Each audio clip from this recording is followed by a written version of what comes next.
for some people to join. If you have any questions that you know you want to ask, go ahead. If something comes up, go ahead and ask, and I'll try to address it. I'm going to start off by talking about why I decided to go out of my comfort zone and do a live video, because for me it is extremely uncomfortable. I'm an INFJ, but I'm definitely more on the introverted side of that. So I'll just give this a minute. Alright. So I said I was going to start with basically why I'm going out of my comfort zone and doing this video, and then we'll move on from there. So this past week on my Instagram, this is one of my go-to.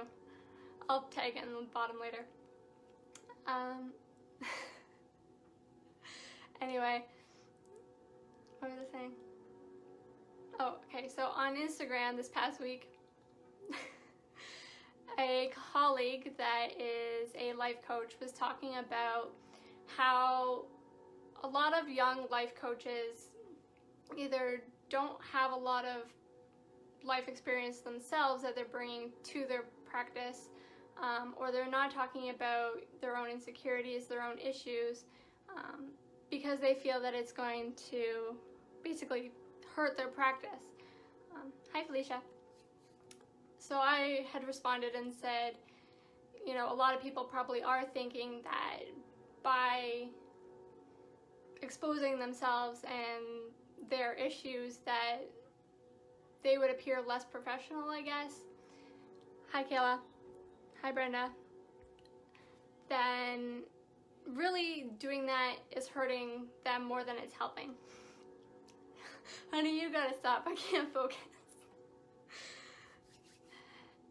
So what I wanted to do was do a live and put it all out in the open. Usually I'm one to write. I am definitely way more comfortable writing, but I've noticed that a lot of people don't like to read, and a lot of people will watch live videos. I mean, I've seen a number of my friends do live videos and constantly having interactions. One of the things that really put me off about doing live videos was 3 years ago.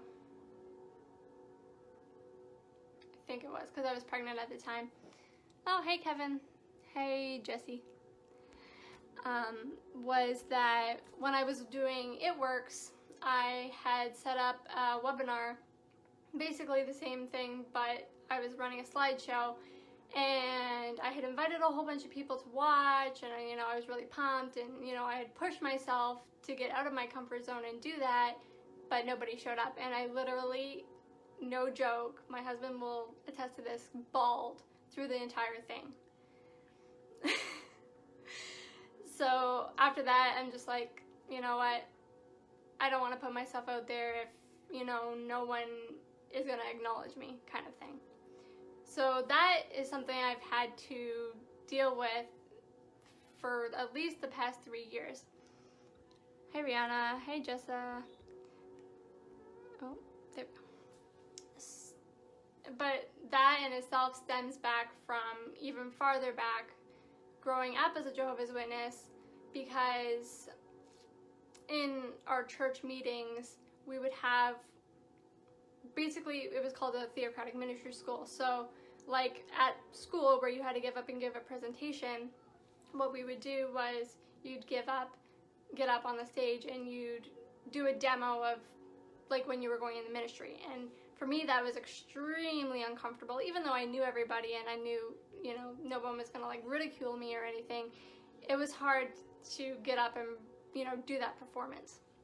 And anybody that went to school with me will tell you that I'd get up and do my presentation, but I'd be hiding behind my board. It's just who I am. I was way more comfortable, hiding, and even now I hide behind a screen and, I'll type up my blog, and that allows me to put what I want out there, but nobody's been seeing it. So that is something that's really started to tear at me, I guess you could say. And I wasn't acknowledging it. I just was letting it eat at me that I wasn't getting, I wasn't getting the views, I wasn't getting comments, I'm not getting likes. So I felt like what I had to say didn't matter.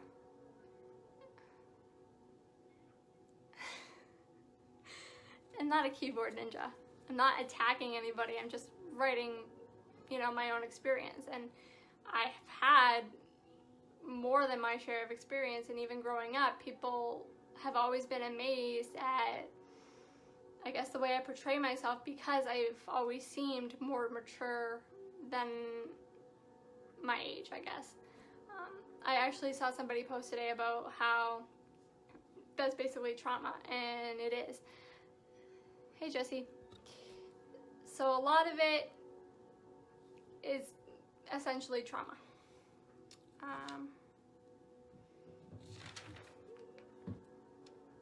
Let's see.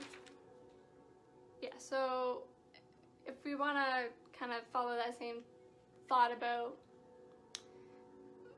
my coach colleague talking about how, coaches aren't exposing themselves to their clientele base. So what I did when she kind of pointed that out was I went back through my own coaching notes from the program that I just finished. During the program, not a professor, but the person running the course, I guess, was talking about how to, run through it yourself.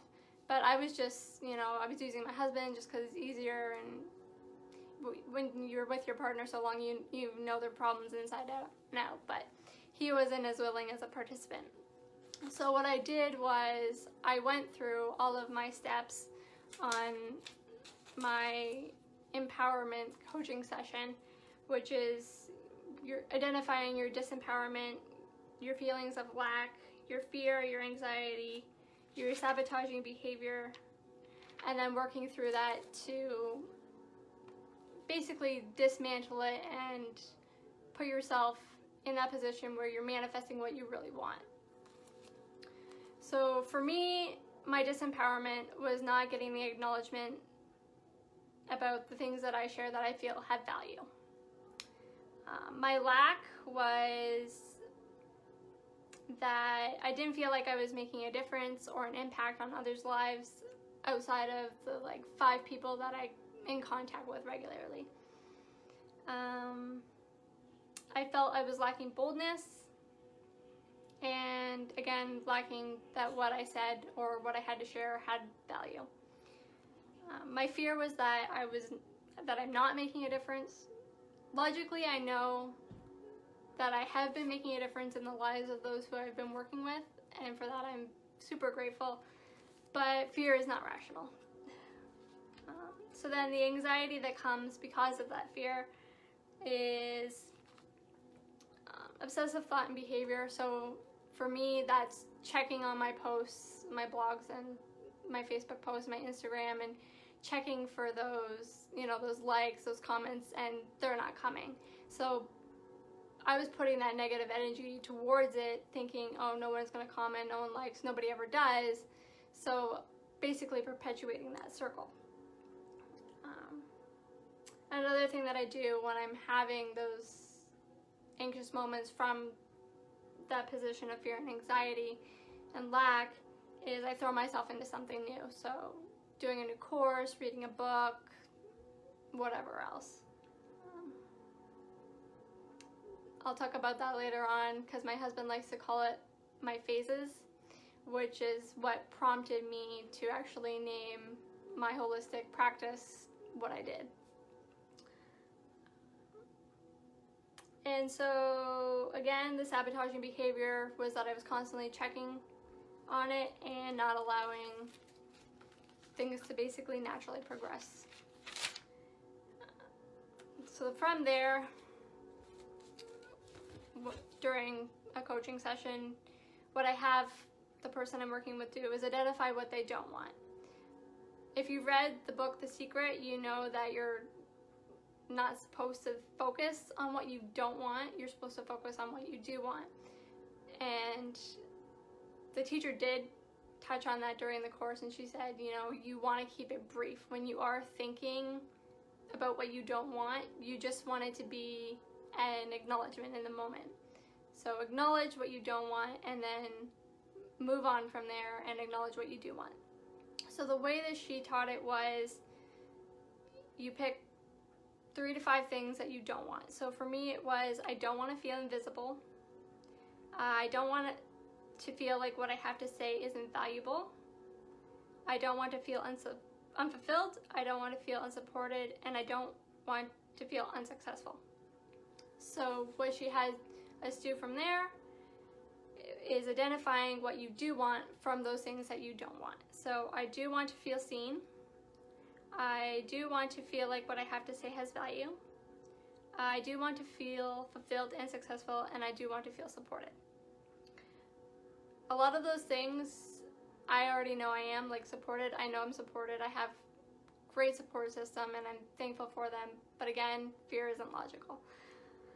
So after that, what we do is we identify values that you want to incorporate into yourself and your life based upon what you identified that you didn't want and what you identified what you do want. So the values that I identified that I wanted was, I wanted boldness, I wanted passion, I wanted contribution, insightfulness, making a difference, and self-actualization. Passion is a really big thing for me,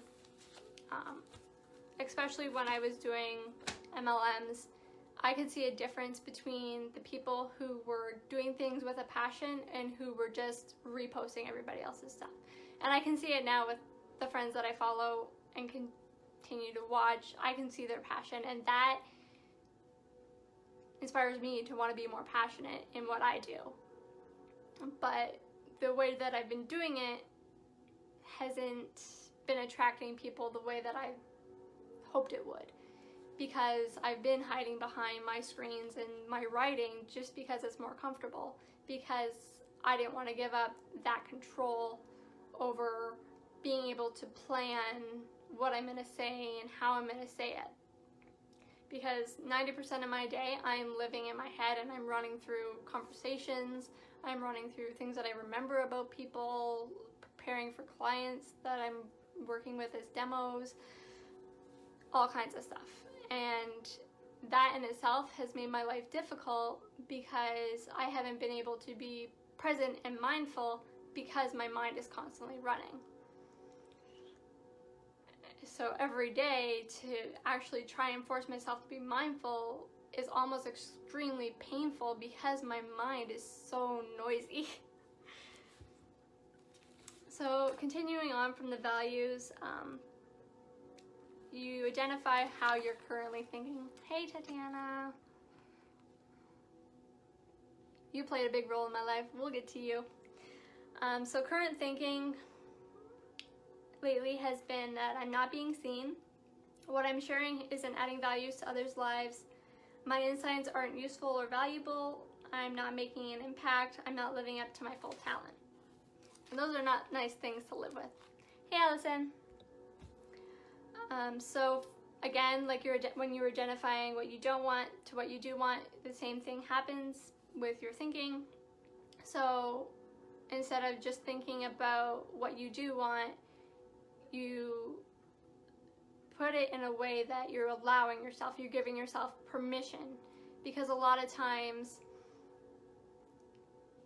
throughout your life, you've been told that you can't do things a certain way, and the adult mind kind of puts down your child mind, and there needs to be kind of a permission there to move past your fears and anxieties, etc. So the change of thinking for me was, I'm willing to think of myself as someone who's bold and passionate, someone who adds values to the life of others, someone who is making an impact, someone who's living up to their full talent and potential. And then from there, It's called empowerment or empower. So you exchange one belief or one behavior. So my behavior that I'm trying to exchange is constantly checking my viewage, which is so hard. So hard. And my belief is that I'm invisible. I know I'm not literally invisible, but it's hard when you're not getting the views that you like. When people aren't interacting with your posts, you don't know if they're actually seeing it. So it kind of kicked to the morale. So the M in empower is being mindful, which again I said is kind of a really hard spot for me. Thank you. So being mindful of when I'm engaging in the behavior and stopping it and focusing on visualization. So what I have written here is, when I post or share something I feel has value, I know it has value, and it adds value to my life. It adds value to the lives of others in some way, even if they don't tell me so. I won't allow the lack of response to bring my vibration down. And actually what I started doing to kind of bridge that for myself from not getting any views to organic and accepting of myself and having value in myself is I've been tagging the people who I know would find value, or I've talked about a similar topic recently, or the few friends who I'm in contact regularly with, I'll tag them because they know that I've been talking with them about similar things. That way I know that they see it for them, and that kind of gives me that boost that I need to know that I'm being acknowledged. So I'm kind of weaning myself off of that behavior. So again, the P in empower is permission, kind of like the changing your current thinking. Oh yay, thank you. Is permission. So I give myself permission to see the value in all that I do, even when it goes unacknowledged. The O in empower stands for options. So I have written, be confident and grateful in responding to others. I am confident in the path that I've chosen. And I am, because I know where I've been, and I know I've come a long way, especially in the past year for sure, but at least the last 4 to 6 months have been non-stop go, go, go for me, and it has been remarkable, challenging, basically indescribable. So the W in empower is working with, so a lot of times we're kind of fixated in a masculine energy. Kind of has to do with, we live in a very masculine world. So you want to work with your more feminine energy, which is the things that are, darker, more hidden, thinking of like the moon. So patience, satisfaction, calm, still, and intuition are what I need to work with. My fears tell me that I'm believing that I'm invisible, undervalued. So this is actually, for me, a blockage in my throat chakra. So hopefully this experience will help me move past that. Because it's definitely not an easy thing to put yourself out there, and it's not an easy thing to live with feeling like what you say doesn't have value.